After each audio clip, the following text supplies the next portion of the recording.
এবারে আমরা আরেকটি বিষয় এখানে যোগ করব, সেটি হলো বলটি নিচে পড়ে গেলে গেমটি বন্ধ হয়ে যাবে।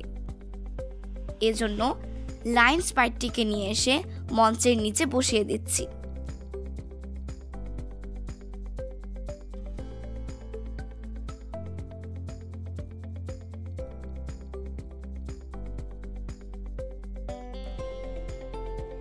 এবার নিয়ন্ত্রণ সেকশন থেকে যদি তাহলে কোড ব্লকটিকে নিয়ে এসে অনুভব করা সেকশন থেকে মাউস পয়েন্টার স্পর্শ করছে ব্লকটিকে এনে এর সাথে যুক্ত করে দিতে হবে এবং মাউস পয়েন্টারের স্থলে বল সিলেক্ট করে দিতে হবে।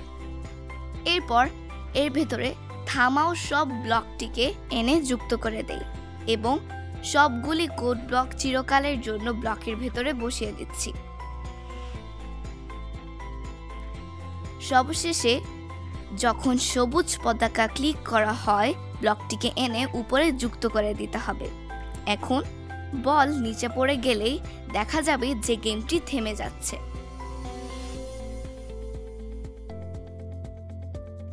আমরা এখন এই গেমে স্কোর যোগ করব।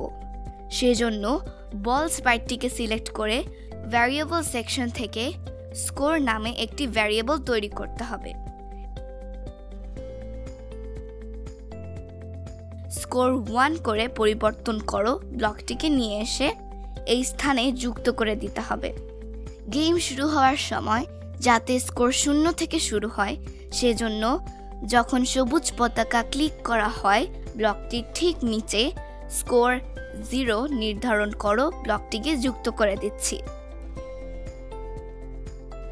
এখন যতবার বলটি প্যাডেলে হিট করবে ততবার স্কোর 1 করে বৃদ্ধি পাবে।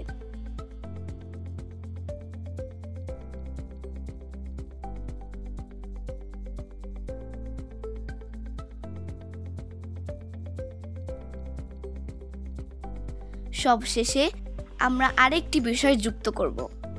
নির্দিষ্ট সংখ্যক স্কোর হয়ে গেলে গেমটির লেভেল পরিবর্তন হবে। এটি করার জন্য পর্যন্ত অপেক্ষা করো ব্লকটি নিয়ে এসে এর যুক্তি অংশে স্কোর 5 থেকে বড় যুক্তিটি লিখে দিচ্ছি।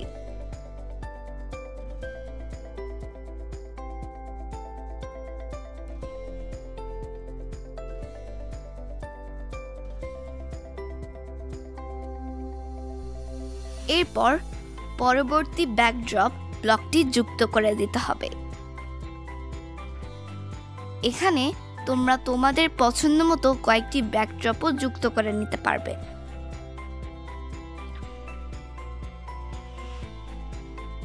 আমাদেরকে আবার যখন সবুজ পতাকা ক্লিক করা হয় ব্লকটিকে নিয়ে আসতে হবে।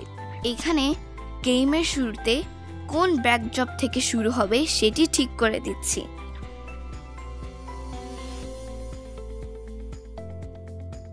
আমাদের পং গেমটি এখন পুরোপুরি তৈরি হয়ে গিয়েছে। এখন সবুজ পতাকা ক্লিক করে তোমরা নিজের তৈরি করা গেমটি খেলা শুরু করতে পারো।